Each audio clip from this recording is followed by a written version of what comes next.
So, welcome to the Spiritually Ignited Paradox Language of the Heart speaker gathering. All of our speaker shares are on our WhatsApp and audio groups and speaker channels. We have invited Doug and Carla R. from TUJUNGA, Los Angeles, to share a message of depth and weight from the heart on the topic love and tolerance for about 60 minutes. Thank you very much, Carla. Doug, the floor is yours. Okay. Well, already we started off. My name's Carla, and I'm an alcoholic and an addict. And we were trying to decide who went first today. And when we decided to talk on the topic of love and tolerance. And then when it came time to decide who was going to go first, I had already thought, well, it's probably the best way to do this is whoever's the least sober, then like whoever's sobriety date comes latest, they'll go first. I had decided that secretly in my own soul. And then I came to Doug and I asked him, and he said, well, I think you should go first. And I thought, I said, okay, but only because my sobriety date's after yours, not because you said so. So, love and tolerance.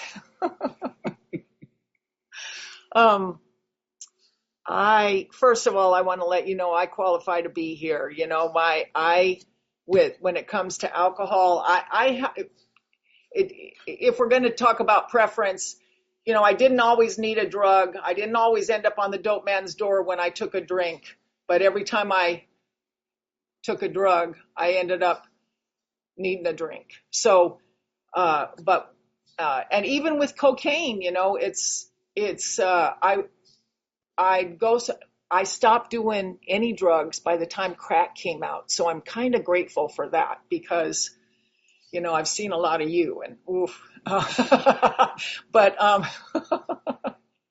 as a crank addict, that methamphetamine and its grandpa methadone, I can't say, I can't sit from a judgmental hilltop because I'll tell you something, that thing had me. And I was lucky enough to get to drink my way out of it. I liked me a little bit of heroin, but still, grace, alcohol, I rode that out of there and didn't have to ride that train to the very end. But ultimately, I had to let go of alcohol. And, that phrase in the book where it says, I couldn't stop no matter how great the necessity or the wish. Knowing I had to stop this and not being able to stop going back to that first one was just, it had me. And so finally being able to admit that I was powerless over alcohol and all other mind-altering substances, then what? Then there's step 2, which brings me to open-mindedness. As open-minded as the dying can be, what have you got? What have you got for me that's going to take me out of this terrible hell? Because up till now, drugs and alcohol had been my solution. It made me, nobody else thought it was a good solution. It was just me. It felt like it was solving something in me that needed solving, but I don't remember anybody ever saying, give her another drink. It works for her. It helps her be sane. Nobody ever said that I know of. And all they, anyway. But we come to, I say this a lot, but it's because I believe it. If I were ever to start another group in either fellowship, it would be called the Page 19 group, because there's so much richness. First of all, an elimination of our drinking or using is but a beginning. A much more important demonstration of our principles lies before us in our respective homes, occupations, and affairs. And all of that, that sets us out on our course of intention. But then down further below it says, nothing would please us so much as to write a book which would contain no basis for contention or argument. We shall do our utmost to achieve that ideal. most of us sense that real tolerance of other people's shortcomings and viewpoints and a respect for their opinions are attitudes which make us much more useful to others. Already, before we ever start talking about a step, it's setting the course for what we're going to learn how to do. And it started with that second step, just being willing to think anything else, just being willing to say, okay, what you got, and to listen, to begin to receive that. And I looked up a definition too of tolerance. It's such a good topic for me right now because we're, my home group, we're going through a little bit of chaos and in our home, there's always this, when you live this close to a partner, there's always going to be some give and take. And, we have to step out of the, I'm going to win this argument and back to the unity of where are we going together? How are we going to get there? And what, our traditions talk about sacrifice, self-sacrifice being, the underlying principle of all of our traditions. Anonymity, self-sacrifice, the sacrifice of self. Then here, a definition of tolerance being a fair, respectful, and permissive attitude or policy toward people whose opinions, beliefs, practices, racial or ethnic origins differ from one's own or from those of the majority, freedom from bigotry, and from an insistence on conformity. And then 2, interest in, concern for, and openness toward ideas, opinions, practices that are different from one's own. A liberal, undogmatic attitude. So that's a lot. That's saying a lot. And that can be an operation in any relationship I have in my home group. When we're talking about if I make an indictment on somebody, immediately I have to look. Our inventory, our 4th step inventory, breaks it down really well, where it says, though we don't like their symptoms and the way these disturb us, they, like ourselves, are sick too, are spiritually sick, which causes me to immediately, how delicious it is to be right. I don't know about you, but I like to be right, and I like to be right.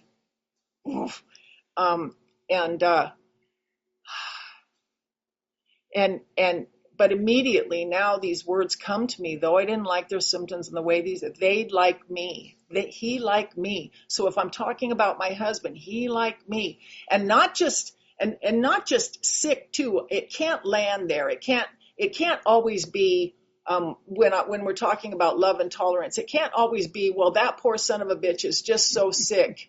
I'll just have to allow for him to live in the world. That doesn't work for very long either. That's real self-righteous. And I hear that in a lot of things. And in our book, here's where I had to read the book with self-preservation, because we hear a lot of things, but then the book says, oh my God, like me, I'm looking in a mirror when I'm looking at what I think you're doing. And so with my husband, when I'm looking at what he's doing, last night we had a little thing in our home group where somebody was indicting somebody for being exactly the way that they are all the time.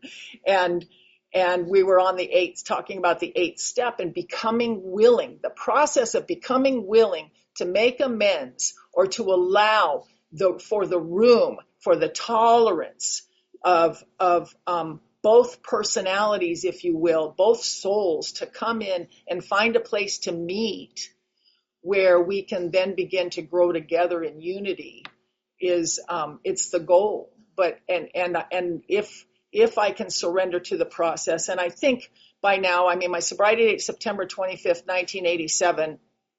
So I've had a lot of practice and I am not perfect at it, but I do trust the process. I do trust that is where I have to get. I want to be free. Forgiveness frees the forgiver. At the very least, that's the basic. It may free everybody else. I know that I was offered forgiveness in my active addiction long before I was ever able to receive it, long before I was ever able to recognize what was happening. I was offered forgiveness by some people. And even though I wasn't able to accept it then, and my pride and all of that was still up, all these years later, 38 years sober, I will never forget those moments. And perhaps there were many more, but I haven't forgotten those that I was able to see but couldn't touch. And so when we're talking about love and tolerance, for me, it just cannot go. If I go into self-righteousness, I've gone too far. And so that's not what we're talking about. And our book never stops talking about how I need to get there. And some are easier than others. I have so much fun with my husband, and I think he has fun with me. So we are probably the most primed to want to work things out, but it doesn't mean that we don't have trouble. That doesn't mean we don't have trouble sometimes. I mean, I can think of, we started an AA group up here when I moved up here in 2010, and it was a great meeting, great group. It was in a park, so it was a little obscure. It lasted about 4 years because of location and some other things that were. But the essence of the group was great, except for us. The group was great, and when we would get in the car and drive home, we had the worst arguments we'd ever had in our lives. And if we were going to get divorced, it was going to be about that AA group. So control, and we had to, if we were going to work it out, we both had to let go of that self, of that payoff we were both looking for in order to win in these relationships. I want to come out on top. Why? Because I'm afraid. Fear, the driving factor, the chief activator of all my defects of character. I become selfish or become tempted to be selfish. Sometimes I can head it off at the pass nowadays because I trust the process, but sometimes not. But I become selfish when I'm afraid. I become self-seeking when I'm afraid.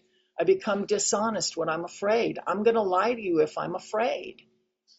And fear, all of those born of fear in the past, when I was drinking and using, and then now, only hopefully more, as I do practice my 10th step, my 11th step helps set the conditions for me to be able to more readily recognize, and even more so ready to act, ready to allow. Tolerance is also an allowance, and not in a self-righteous way, but just in a drop the rock, I want to be free kind of way. And deflation of ego, back to that first step, I can't do this anymore.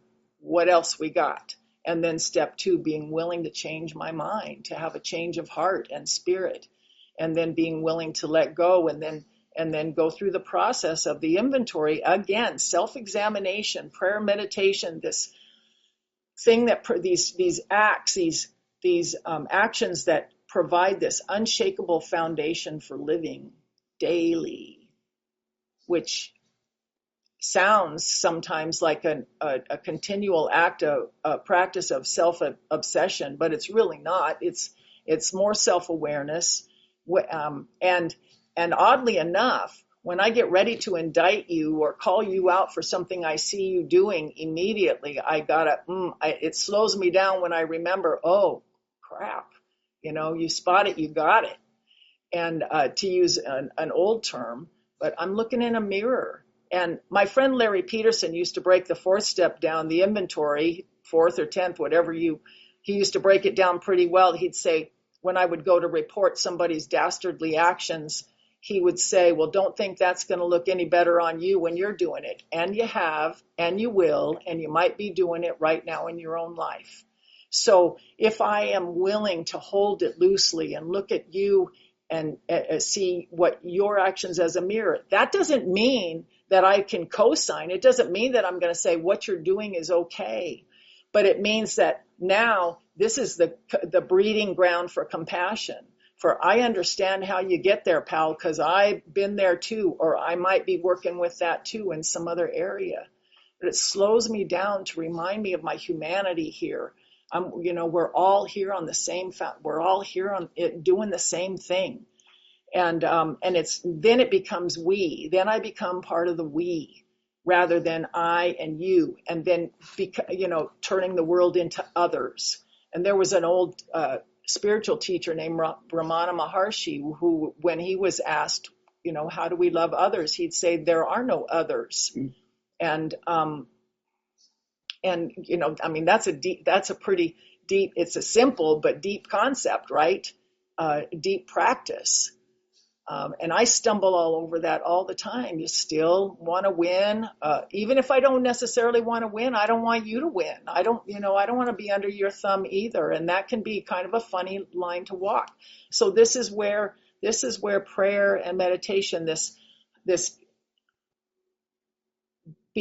previously untapped or untouched, unpracticed inner resource, because the inner resource, God didn't just show up, we wake up. God's been there the whole time. But as I wake up, and cultivate this inner resource, I can begin to calm the heck down and see that there's another way rather than this knocking heads and vying for position and trying to be special and different and on top and win, in control, really, ultimately. And love and tolerance is our code. Love and tolerance of others is our code. So we go, I learned the tools that we're going to use forever and ever in the first 9 steps. Those are the tools. And then I'm going to hone them in steps 10, 11, and 12. And it doesn't mean I'm going to leave anything out when I'm talking about step 10 for me is 1 through 9. It's the way I practice it. It's the way it lives in me. And it doesn't mean I'm going to short shrift any of the steps. It just means that this is a culmination of all of this and a continued practice of ego deflation at depth. I can't do this anymore, whether it's no longer drinking and using. And I know people talk about a second surrender, but I'm talking about a daily surrender again and more. We get to a certain point and then it's more and more. And I see things today through the practice of self-examination that I could never have seen before. You would have told me, it would have gone right over my head, or I would have had to defend it so harshly. So thank God for this 10th step. And here, page 84, where it suggests we continue to take personal inventory and continue to set right any new mistakes as we go along. As soon as we see it, as soon as I see it, and as soon as it's appropriate. If I've called somebody and I need to, and they say, yeah, you got to call them. 3 a.m. just to unload and get clear my conscience, not so much, not such a good idea. We've entered the world of the spirit. Our next function is to grow in understanding and effectiveness. And for me, that takes me right back to page 19, the intention of where they're taken, where he said we're going to go, a real tolerance for other people's shortcomings and viewpoints. And maybe if I can't get to respecting their opinions, maybe I can respect their right to their opinion. Maybe I can get there. And so I continue to watch for this selfishness, dishonesty, resentment. It says, and fear, but all these things I've found are born of fear. And I guess if I was going to rewrite the big book and I had a chance to talk to Bill Wilson, I would have said, you should have said born of fear here. But, he didn't ask me, and they're still not calling me from the conference. So, but fear, the driving factor, when I've allowed my wants, the manifestations of self to drive me instead of allowing Spirit to lead me. I am in this conflict. And by the time I've come to trust the process in the first 9 steps, now I can continue to do this. And when these crop up, we ask God at once to remove them. And I know that there's this school of, we ask God to remove them, so we can't fix ourselves, so we have to ask God to remove them. Well, yes, I have to ask God to remove them, but I also have to cooperate. If I've got this little internal nudge that says, stop that right there, then that means stop that right there. Close your mouth. My favorite practice of the 10th step is when I was new, a lady named Susan, who became a very good friend. I think she sponsored me for about 3 minutes, but she became a good friend and died with almost 50 years of sobriety. And she used to say, walk slow and breathe through your nose. When you get disturbed, walk slow and breathe through your nose. And what I found was, first of all, it gave me the practice of the pause, so that the first 9 steps could kick in, or the awareness of them. And it also kept my mouth shut. When you breathe through your nose, your mouth is shut. And so at least I'm not doing harm in the meantime. And then we resolutely turn our thoughts to someone we can help. Love and tolerance of others is our code. And when he was sure to write of others, so, and it does, we don't have to, we're supposed to take care of ourselves as well, but it does say that we need to be hard on others and hard on ourselves and easier on others. And we have ceased fighting anything or anyone, even alcohol or drugs. For by this time, sanity will have returned. That's a promise. We're no longer walking around in paper slippers. We have recovered from that seemingly hopeless state of mind and body where I can do nothing but follow that obsession to that first drug or drink. So that sanity has returned in that respect. But now I get to practice it on all the rest of my old ideas of living. Some of them may have even been good ideas for a while, but now if they're in the way, they've got to go too. So I've got to stay awake. And when it says cease fighting anything or anyone, even alcohol, coming back to tolerance, and brings me to talk about the third tradition as well. And that means that the only requirement for membership in these fellowships is the desire to stop drinking or using alcohol and all other mind-altering substances. It does not mean I have to dress like you or go to your church or go to your school or become you. It is not my job as a sponsor to impose my personal preferences on you. It is my job as a sponsor to help you find yours. And that, in my efforts to try to help somebody, I have had to discover just what I just said, that how tempting it is to impose my personal preferences. I can say, hey, this worked for me, you might try it. Nothing wrong with that at all. But, and coming at me, direction coming at me, I have had to learn to discern that there are certain practices that because I say I'm not going to engage in that particular practice, what I wear to a meeting, doesn't mean I haven't ceased fighting anything or anyone. It's okay to say no to something that doesn't work. That's not what we're talking about here anyway. As far as fighting the obsession to drink alcohol or use drugs, I have been relieved in that. For me, I was relieved of that at about 9 months sober, in the middle of making that first round of amends. And I say first round of amends because my family required a lot of follow-up. I laid the groundwork in that first talk and in those first actions, but there was a lot of follow-up and not just not just in that it took a certain amount of time to make right on everything, but also for me to come around and understand the depth of the harm that I had caused. And it was very hard for me, especially with my parents, my mother and stepfather in particular, to stay on my side of the street. And but again, this activation of love and tolerance, not remembering, not using a principle of, well, they're sick too, I pray that son of a bitch gets everything that I want. Not that, but remembering that they, like me, my mother had 2 kids by the time she was 17 years old, and she did a far better job than I did at 19 with 1. So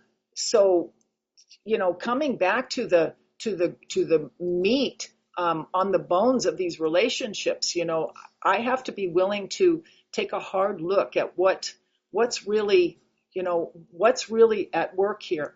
And I don't want to embarrass my husband, but we, I think it's pretty common knowledge that he's got COPD. And well, I know Ralph smiles. Sometimes I do like to embarrass my husband,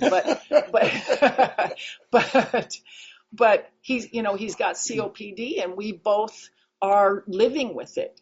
Him in his dealing with, what does this mean for him in his life? And I can only imagine some things. But then me trying to help, and then and all that goes in with trying to help, and being well-meaning, and being both afraid at different times. And just the thing that saves us is, I think we both take inventory, but the thing that saves us is this tolerance, this ability to stop grasping for our own way and opening up to what the new way is. How, like it says in the breakdown of the 4th step, ready to see this from an entirely different angle. I know what this is like for me. What can it possibly be like for him? And that's where that prayer comes in. Lord, help him be healthy. Help him, help him know, what's best for him. Help him to take the direction that is good for him. Rather than, Jesus Christ, when is he going to do it my way? Because I'm right. Because we can go there. So, there, in the course of daily relationships, and here I'm talking about with people that I dearly love, we can have, we can run into chaos. Egos we can bump heads, and have to have these delicate conversations like, this, you did this and it hurt me. God, I don't want to say that, because you know what? We know a lot of people that are going to go, good. They're going to say, good, I'm glad. And then where do you go with that? Then my ego's hurt and ugh.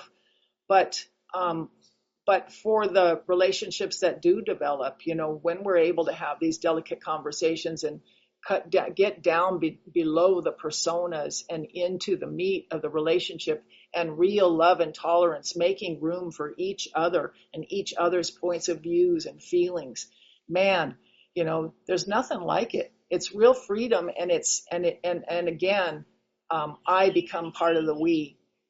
I become part of the we. His hearing aids now, they sing, and so we're we're learning all about that now too. So love and tolerance of others is our code. I want to be awake, and for me, the unshakable foundation for life, steps 10 and 11. These daily practices, and then they come to life in the 12th step. When I'm sharing it with another alcoholic, when another alcoholic is sharing with me, or just in the course of being at the grocery store and talking to the cashier or the bank teller or whoever's driving down the street, in my daily living, the neighbors, this process has injected me back into the world at large. And I get to be a real citizen of the world. Human, I've had a spiritual awakening sufficient to bring about this human experience, and it's real, and it's rewarding and also a little bit scary sometimes. But I guess the miracle is that I don't need to be anesthetized from it anymore. I get to feel it all. And so if you're new, I hope that you'll come in and learn, come to trust the process. For me, that's been the saving grace, getting comfortable with being uncomfortable and letting the discomfort nudge me toward the new and open up and keep growing. Thanks so much. Hi, everybody. My name is Doug Rowell. I'm a grateful alcoholic and addict, which I usually don't say, but and we didn't realize that this was a CA meeting, which is fine with us because we're both cocaine addicts. But, well, the difference between an addict and an alcoholic is like an addict will say something like, I really can't drink at all. I mean, one beer and I'm over at the dope man's house trying to score. And then an alcoholic says something like, man, I love me some cocaine. You can drink all night long. So the the combination is nice. And I got to say, I started attending Cocaine Anonymous before I ever went to AA. Because when I was 4 years sober, I got a friend of mine from Atlanta, a guy that I used to work with, had moved to Atlanta, and he called me and he said, I'm on a committee. We're having the first Georgia State Cocaine Anonymous convention, and I'd like for you to come and speak at it. And I said, well, Larry, I really got my sobriety in AA, and I really don't attend any CA meetings. He said, Jesus Christ, Doug, you were my dealer. I was a cocaine dealer for a number of years. I worked, I was a prop man on a famous soap opera, and those people had lots of money, and I had a good connection, and I supported my habit and my lunches and my gas in my car. And then, it turned out that I was having criminals coming over to my house. And some of them, I also had actors and directors and writers coming to my house, which was cool. But on one occasion, these three guys came in, and I had told somebody it was okay for them to come. They came, and the one guy, the big guy, pulled out a pistol, which I think was a .45 automatic. I don't know.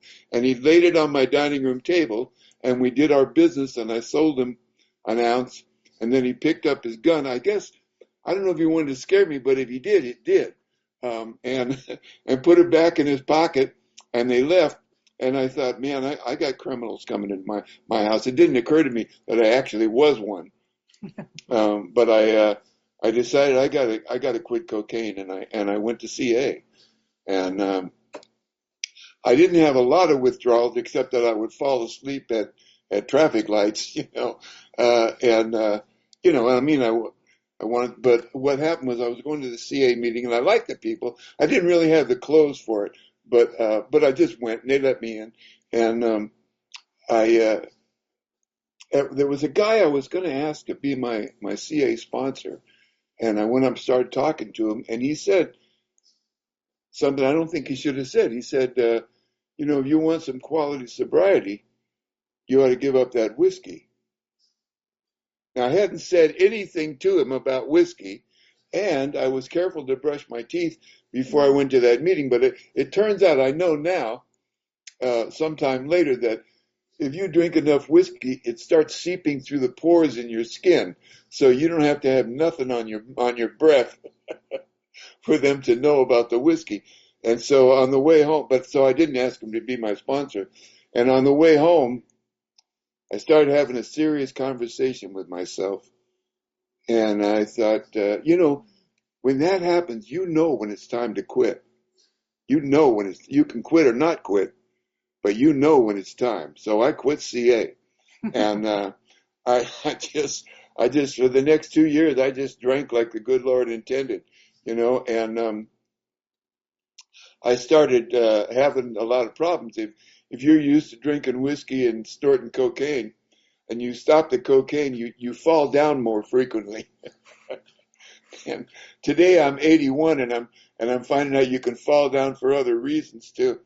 Um, but I we're talking about love and tolerance of others. It's our code. It's our code of conduct. It's our code of communication. You know, like the armed forces, and they send messages to each other, and nobody can read them because you have to know the code to break it down, to decode it. Anytime I have a relationship with somebody, I can decode it with love and tolerance of others. There used to be a guy named Sandy Beach, who I know a lot of you have probably heard his talks, and we got to be friendly. And but he lived in Florida, and I live in California, so we're 3,000 miles apart. And he's passed now, but every once in a while I would call him because I liked it. He was fun to talk to.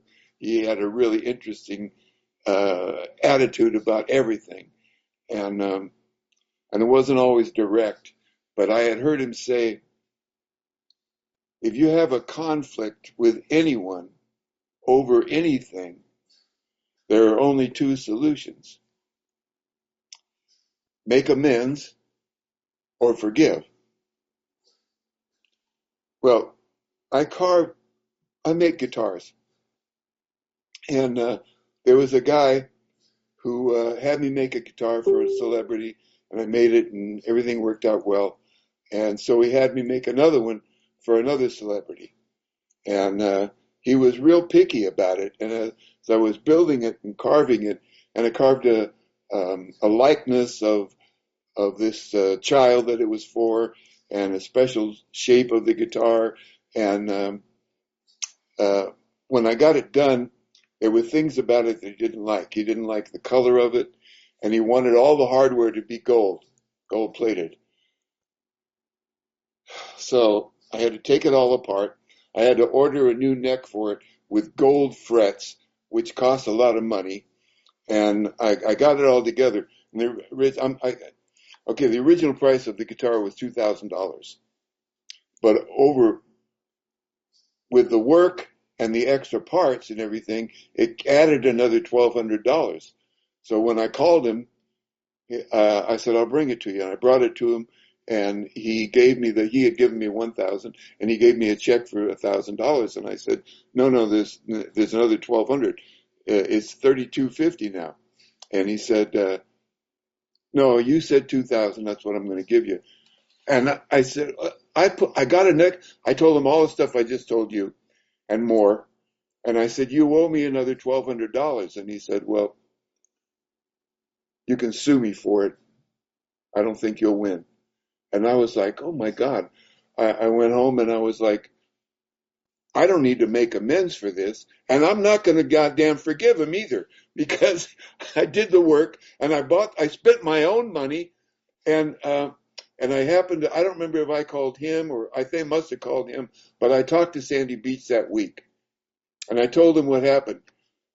And he said, well, you need to forgive him. And I said, no, I think I need to sue him, like he said. I think and he goes, how much is that going to cost? I said, I don't know how much it's going to cost, but there's a principle involved here, and he's ripping me off. And Sandy said, well, you don't need to make amends, but you need to forgive him.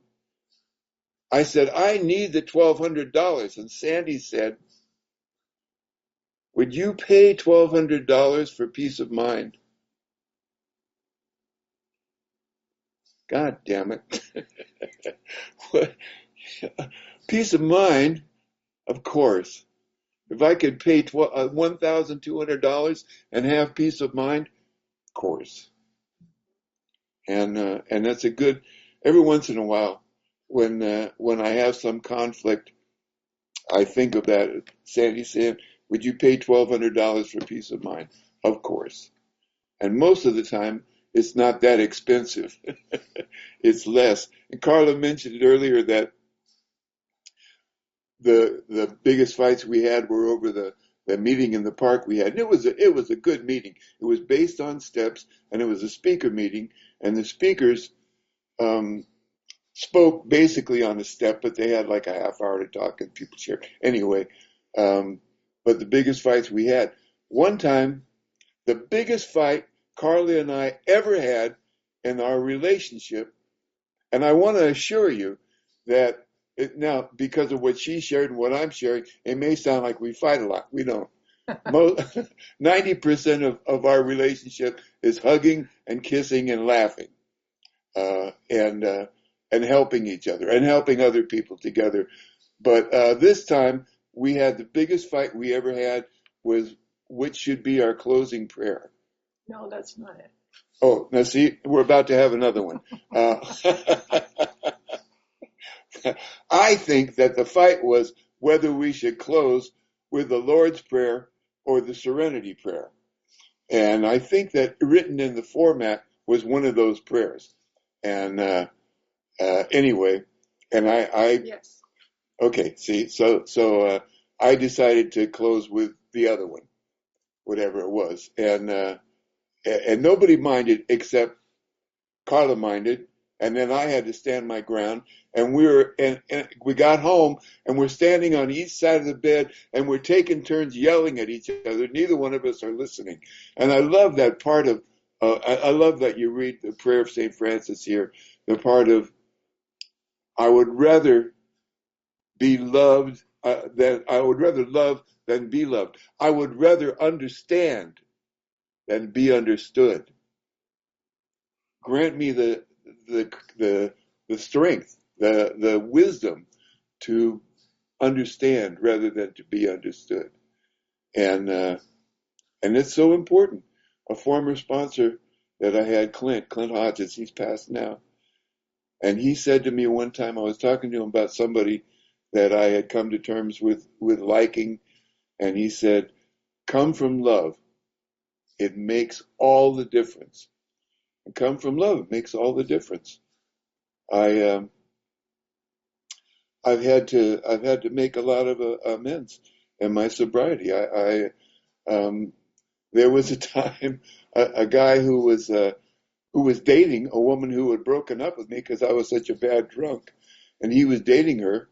And I drove by his house one night, which was not on my way home, but it's just a little bit out of my way. And I saw my ex-girlfriend's car in front of his house, so I knew it was late at night. I knew what was going on there, and that pissed me off. And I got home, and there was walking distance back to his house. So I walked back there, and I stole his car. And I took it up in the hills, and I was going to leave it, but it would have been a long walk home, so I smashed it into a wall and smashed in the passenger side of the car, and all the way home it was and while the wheel rubbed against the fender, and I parked it right where I found it. So when I got sober finally, I knew I had to make amends for this, and I had his address because I also stole some stuff out of the car. I stole a checkbook and a briefcase. Anyway, I had his address, and I sent him a letter and told him what I did. And I said, if you want to go to the police, go. Because I need to make amends for this. I heard that your insurance canceled you. So he never answered. So I saw him at work one day. I was just coming to work, and he was just leaving. And I said, hey, I want to make amends for this. Did you get my letter? He said, I got the letter. That was very courageous of you. But we all did a lot of crazy stuff back in those days. And since that time, I've accepted Christ as my personal Savior. Do you believe in God? I said, yeah, absolutely. If I didn't believe in God, you never would have got that letter. And I said, I'm sober in AA.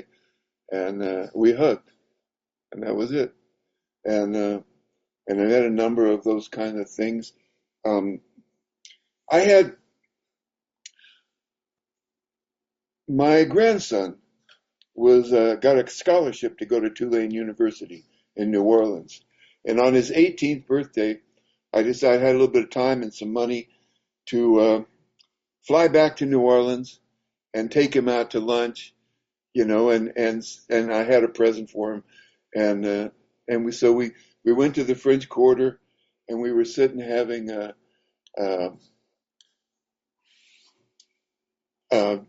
Cajun food, and we were sitting on Toulouse Street, and I looked across the street, and there are houses over there with balconies, and they call them carriage houses. And I remember that I had a part in a touring company of a show called Hair, a Broadway musical. And when we got to New Orleans, we all we got a hotel in the French Quarter.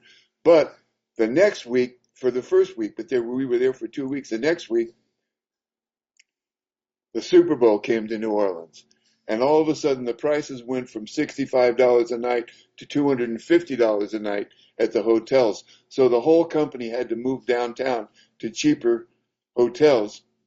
But I had met a woman at the Avis Rent-A-Car, and she liked the show, and she lived on Toulouse Street in one of those carriage houses. So I moved in with her for the rest of the week. Now, the part I didn't tell you was that my wife, we were never married, but basically she was my wife. She was the mother of my daughter. And I had told her, look, we after the baby was born and everything, and I said, look, we've never had like a honeymoon. When we go to New Orleans, why don't we leave the baby with your mother in New York, and we'll go to New Orleans, and it'll be like a honeymoon for us. Well, it was for the first week, but the second week, when I moved in with Dana in the carriage house on Toulouse Street, it wasn't that much of a honeymoon. As a matter of fact, um, I said I went to to see her, give her some money in the hotel she was staying at downtown, and she said, "Doug, I'm the mother of your goddamn child." I said, I know, but I really can't leave Dana because she's never had anyone live with her before, and I don't want to break her heart. So anyway, my grandson and I are sitting on Toulouse, and I told him this whole story that I just shared with you. And he said, oh my God, so Nana knew that you were staying with, I said, the whole company knew. Everybody in the show knew what I was doing. And he said, what did she think of it? I said, she thought it was awful. And then I realized I had never made amends for this. And it was horrible. I was thinking, if I was sponsoring somebody that did that, and I would tell them, amends, hell, you need to find that woman, get on your knees and beg for forgiveness. Jesus, I couldn't believe that I'm the same guy. And I'm, in a sense, I'm not the same guy, but that's something I did. So when I got home, I called, and that woman and I have become friends, and her husband and I were friends, and I used to go over to her house and still do for Christmas Eve, and so I called her and I said I was just in New Orleans with Stone, and we were eating lunch on Toulouse Street, and I told him what I did when we went to New Orleans, and I stayed in the French Quarter. And I said, I'm so sorry. Is there anything I can do to make amends for that? And she started laughing. She said, oh, Doug, I forgot about it. It wasn't even in the top 10. Wasn't even in the top 10. Oh my God. I can't believe what a bad person I was. And when I was drinking and using, most of the time it didn't seem like I was that bad a person. I don't know how I can do that. My sister, who is exactly 2 years younger than me, she was born on my second birthday. She never drank or used. We grew up together. She went to Wichita to go to college, and she met a man there and married, and she had a couple of kids, and they stayed in Wichita. And when I was sober 5 years, I thought I need to make amends to Yvonne. I didn't owe her any money or anything. I was just a bad brother. Um, so I had just gotten laid off from a job. So I had severance pay. I had a good car that I knew could make it to Wichita and back, and I had time off. So I called her and told her I'm going to come back and take you guys. Oh, her anniversary was coming up, her 25th anniversary. And I went back to Wichita and I spent a little time with them. And I went to church with her and I went thrift shopping with her. And when I was leaving, she said, "See, I knew we could be friends." And when I was 20 years sober, she had uh, she had gotten cancer in her foot and she had tumors in her foot. She had to have her leg removed from below the knee. And I called her and said, "I'm going to." She was in the hospital still. She just had the surgery, and I said, "I'm going to come back there and fix your steps to your house. There are 7 steps leading up to her house. They were cement, and they had cracked and split and slipped, and there was like the rise would be anywhere from 4 inches to 12 inches, and it was all crooked, and there was no rail." And she said, "No, you're not." I said, "Yes, I am." She said, "No, you're coming back with a show or something." I said, "No, no, I'm coming back to fix your steps because you're only going to have one leg." So I flew back to Wichita, and her son and a friend of his and I got a jackhammer, and we broke up these cement steps, and we built new wooden steps. And everything we connected to the porch, there was a rotten piece of wood, and we had to pull out that and replace it. And we ended up replacing the whole porch and new 7 steps out of fake wood. And I put a rail on a bulletproof rail. And when she got out of the hospital, she had a good steps that she could use up to her house. And as I was leaving, she said, "Doug, I can't believe that you would do this for me." And she was a church lady. I said, "Yvonne, it's not anything you wouldn't do for somebody in your church." And she said, I know that, but I thought it was more than you would do. I'm 22 years sober, and I thought all our problems were behind us, but she still had this feeling at 22 years, and she thought it was more than I would do. And so some of the damage that we've done, it stays. You know, the scars stay around. Um, I had to make amends to my dad. Um, my dad was always there for me, drunk or sober. He was always there for me, and whether it was money or time or any kind of help, he was a great guy. He was a scientist, and he was an engineer. He was a very funny guy. And when I was 2 years sober, I said to him, "I owe you some money." And I figured I owed him about $3,000, money that I had borrowed and not paid back. And I paid back some of what I borrowed, but I knew there was a balance, and I figured about $3,000. And I said, "I owe you some money. I'm 2 years sober." We're at my daughter's high school graduation, and I said, he said, "Don't worry about it." I said, "I'm not worried about it. I got to pay you back." He said, "No, you don't. Don't worry. Listen, for your mom and I, all we care about is that you're sober and you're happy. The man you are now, is what we always wanted you to be." And I said, "That's fine, but we have these steps in AA. You've heard of the 12 steps?" He said, "Yeah." I said, "One of them is that we have to make amends for harms that we did. And I think borrowing money and not paying it back is a harm. And if I don't pay you back, I may not stay sober." And he heard that. he said, well, I didn't know.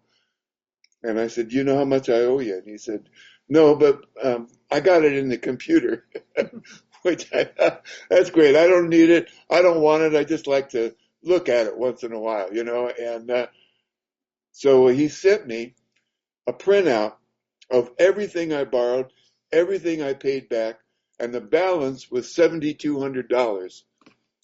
So I'm glad I didn't save up the $3,000 and hand, "Hey, Dad, the money I owe you? Here it is." "Oh, okay. Well, you're a little short, but thanks for the effort." I mean, that's what I was going to do. I was going to save up the $3,000, but I didn't. So what I started doing was every week, every Friday, I would send him a check. whatever I could afford that week, every Friday. I never missed. And when I was a stagehand in TV, and sometimes, I'd make enough to pay my bills, and I'd send them a check for $30 or $40. And sometimes I'd work things like the Academy Awards where you make an ungodly amount of money, and I'd send him a couple of hundred. And I never kept track of it because I knew he would. And after about 3 years, he called me and he said, I just got your check. I said, is there a problem with it? He said, there's never a problem with it. Do you know how much you owe me? And I said, I don't. And he said, I knew it was under 1,000. He said, you owe me $32. Really? Are you sure? He said, I am. So we met for dinner, just the two of us. And I gave him his check for $32, and he gave me a printout of everything I borrowed, everything I paid back. The balance was zero. And I let him pay for dinner. The fact is, every time we went out to dinner, whether it was just the two of us or the whole family or whatever, I'd say, Dad, let me get this. And he'd say, no, it's Father's job to feed his family. And I'd say, come on, let me get this. Because in my head, I'm going, I owe you all this money. At least let me buy dinner. And once I got that thing paid off, I realized my dad always said it's a father's job to feed his family. And it's an insult to him if I paid for dinner. And I didn't have to insult him. I never paid for another meal with him unless I was taking him out for his birthday or something like that. And after he died, a few years later, I went to help my mom solve some financial problems that she had. Not solve them, but just help her get them straightened out. They had money. But I was looking through my dad's file cabinet, and there was a file that said Doug. And it was thick, and I pulled it out and opened it up, and I sent him a note with every check every Friday. Sometimes it was just a post-it stuck to the check. Sometimes it was on a piece of stationery or something. But what this file was every note, whether it was a post-it or stationery or an envelope or whatever. And it was all these notes that he had saved for 3 years. It was like 150 notes. And I was shocked. And I said to my mother, did you know he saved these notes? She said, yeah. Yeah, when your check would come, he would bring the note in, come in from work and bring the note in from the mailbox. And he'd open the envelope and he'd put the check in his pocket and he would read the note and he'd put it on the dining room table. And he would take last week's note and go put it in the file cabinet. Now, I visited him lots of times during that 3 years. I never saw a note on the dining room table, so I can only assume that if he knew I was coming, he would take it and put it in the file cabinet. And my mom said, she said, I told him one time, Doug sure loves you. And he said, I know that. She said, Doug sure loves you. And he said, I know that. I got it in his own handwriting. And I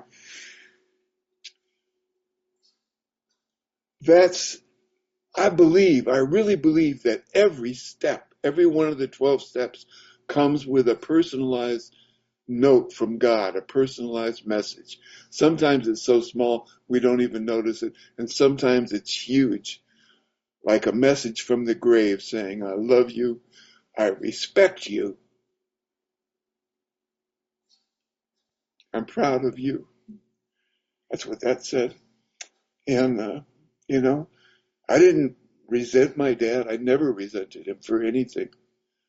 I mean, except when I was growing up, he would not let me go to the dance because I screwed up something at home or something like that. But, he was my hero. And evidently there was a little hero back to me too. I'm almost I'm out of time. But love and tolerance, what a code we have. Thanks for letting me share with you.